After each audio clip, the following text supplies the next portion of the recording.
نحمده و نصلی علی رسولہ الکریم۔ قرآن مجید میں ارشاد فرمایا ان الذین یأکلون اموال الیتامی انما یأکلون فی بطونہم نارا وسیصلون سعیرا۔ اور دوسری جگہ ارشاد ربانی ولا تقربوا مال الیتیم الا بالتی ہی احسن حتی یبلغ اشدہ۔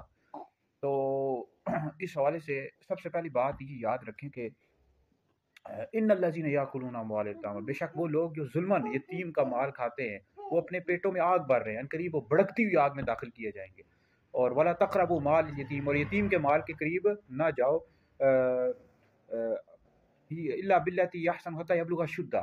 اور پھر آگے فرمایا کہ یہاں تک کہ وہ پکی عمر کو پہنچ جائے۔ اب پکی عمر سے کیا مراد ہے؟ امام اعظم ابو حنیفہ رحمۃ اللہ علیہ کے نزدیک اس سے یعنی استدلال کرتے ہوئے آپ نے ارشاد فرمایا اس سے مراد 18 سال کی عمر ہے۔ ویسے تو لڑکا جو 12 سے 15 سال کے درمیان بالغ ہو جاتا ہے، لیکن پکی عمر سے مراد 18 سال کی عمر ہے۔ تو یتیموں کا مال کھانا یہ ناجائز گناہ ہے، بہت بڑا کبیرہ گناہ ہے۔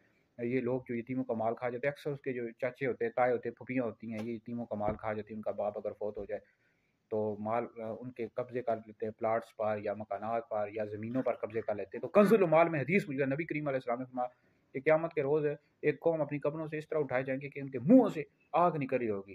پوچھا کہ یا رسول اللہ کون لوگ ہیں؟ فرمایا کیا تم نے یہ نہیں ارشاد سنا، نہیں دیکھا ان الذین یاکلون اموال الیتام، یعنی اس سے مراد یتیموں کا جو مال ناحق کھانے والے ہیں۔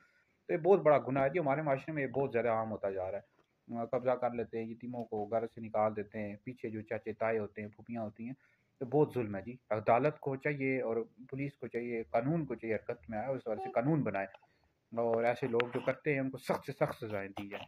بہرحال ویڈیو سنیں، دیگر لوگوں تک پہنچائیں، آپ لوگوں کے لیے بہت بڑا صدقہ جاریہ ہے۔